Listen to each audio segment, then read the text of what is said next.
All right. So last question here is from Sydney, Ginger's owner. You were talking about her last time. Woo, you go. Hello. All right. Ginger's owner asks, how to give one of your dogs a command, but not the other dog? Do you use their name before the command if you only want one to come and not the other? For an example, say one's name, then no, if you only want to tell one of them no. This is a good question. It is. This is a good question because I get asked this pretty frequently, and I don't talk about it enough, and I want people to know my opinion on it. So this is the David the Dog Trainer way of getting your two dogs commands at once. Is this trademark too? TM. The David the Dog Trainer way. Okay, so here's the way I look at this, right? Personally, the way I live with my dogs, I cannot think of a single time I've ever needed one dog to do one thing and the other dog to do another, right? Mm-hmm.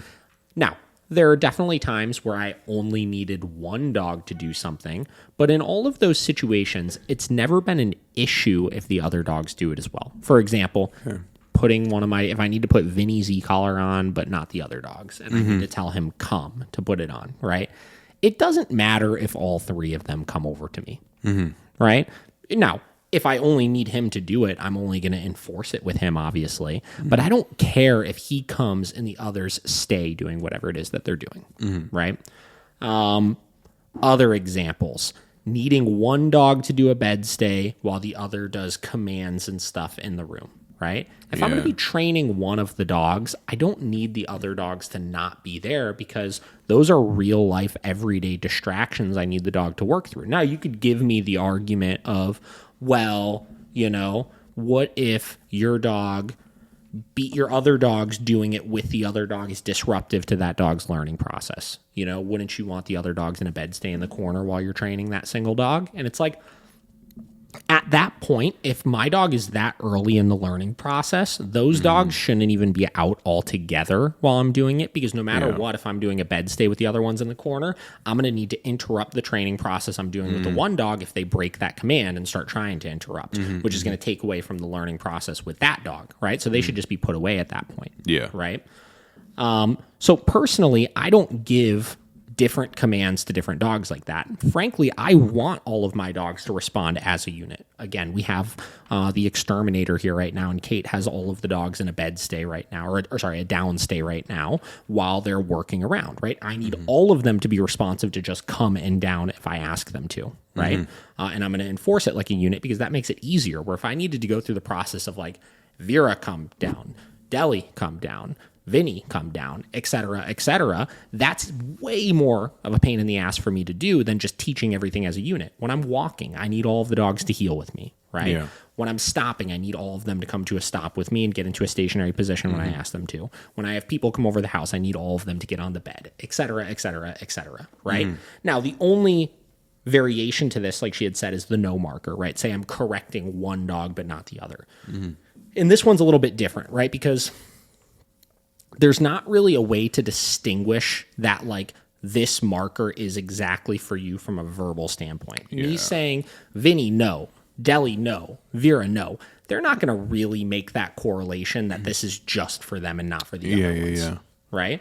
Now, there are times that I'm going to need to correct just one dog at a time, and typically what I'll do is I'll utilize my body language and the way that I'm communicating with them to get that point across effectively, right? So, for example, if I have all of the dogs out, I'm going to do it one of two ways, right? One is if I'm just correcting one of them, I'll be very direct about which one I'm talking to. So say I have 3 people at this table. Let's use it from a human standpoint. I'm correcting you for something, right? I'm not going to be like, Josh, no, right?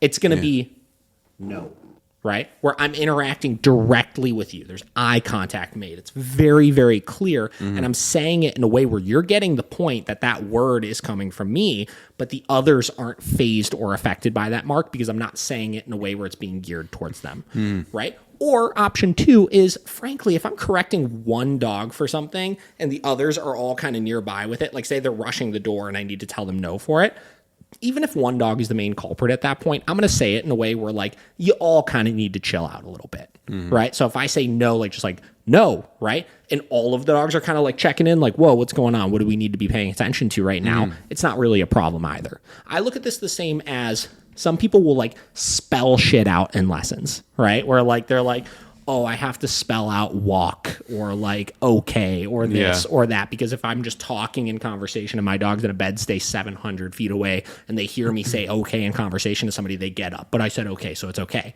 No, we train these dogs to respond not only just to verbals here, but also to very clear direction, right? It's not an excuse if I'm talking to you and I have a dog way back there in a bed stay and I say okay right now, that's a release for them. They should know that. And they should be able to distinguish the difference between that. And we make that association with the dog by enforcing it that way. If I'm just saying it in conversation and you get up on it, I'm going to correct you for it because I need it to be very clear that I'm telling you okay right now. Right? So I look at things that way. When I'm working with multiple dogs, I treat them as a unit. I enforce everything all the same. I don't try to create confusion, especially, listen, here's the thing, especially very early in the training process, or unless you're like a very high level dog trainer. Like I could get away with trying to do those types of things with my dogs because of the level of obedience that I have over them in those situations. And because I know how my body language works and how I can communicate individually with them in an effective manner, 99% of clients out there are not going to be able to do that. Right. And because you're not going to enforce it very strictly, it's not going to be reliable long term, which means it's not even really fair for you to try to enforce it at that point. Because if your dog's not 1,000,000% rock solid with bed, sit, down, come, this, that, and then you start correcting them for responding to it sometimes when you're talking to your other dog, you're going to wind up screwing up all of your commands.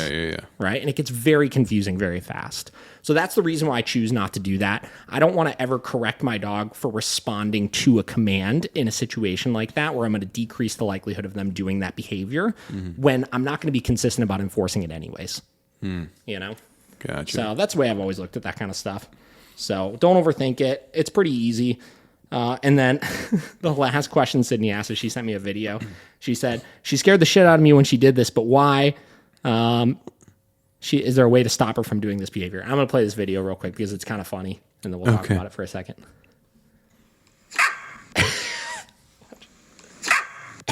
It's on loop. It's actually funny. Yeah.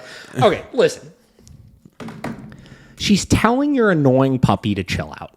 It's not a big deal. Yeah. You know what I mean? Like, come on. She's laying on her bed, and she got this weird little puppy with a big-ass cone on that's bumping into her and stuff. Yeah. Like, I would tell that puppy to get the fuck out of my space as well. You know? So here's the thing. There's no people get real scared from the... Here, let me... Can this show in the video? Is that showing? Yeah, it's showing. It's showing. Okay. Is it clear enough? Do I need to pull it away or put it closer? No, you're good. Okay. You see Everyone it enough can times see it. now? Okay, perfect. Yeah. So here's the thing. Everybody gets real up in arms over dogs creating boundaries, whether it's barking or snapping or whatever it may be. That is an effective / appropriate correction, in my opinion. Some dogs have personal space issues, right? Some dogs don't like when other dogs are all willy wonky in their space and bumping into them and all sorts of stuff, especially when you have a dog like Ginger who had a lot of dog issues to start with, right? She didn't really like other dogs. So the fact that that's how she's creating her boundaries with this puppy, A-okay in my book. I would leave it be. I'm sure it's a little startling initially because you're not expecting it. It's like, whoa, what's going on over there? But it's just not a problem, right? I don't have any sort of problem with dogs creating boundaries like that, especially if it's a younger dog and an older dog where the older dog is creating boundaries to the younger dog, and if the younger dog responds to it, frankly, right? That is normal and that is okay, and I have no problem with that, so I wouldn't sweat that a whole lot.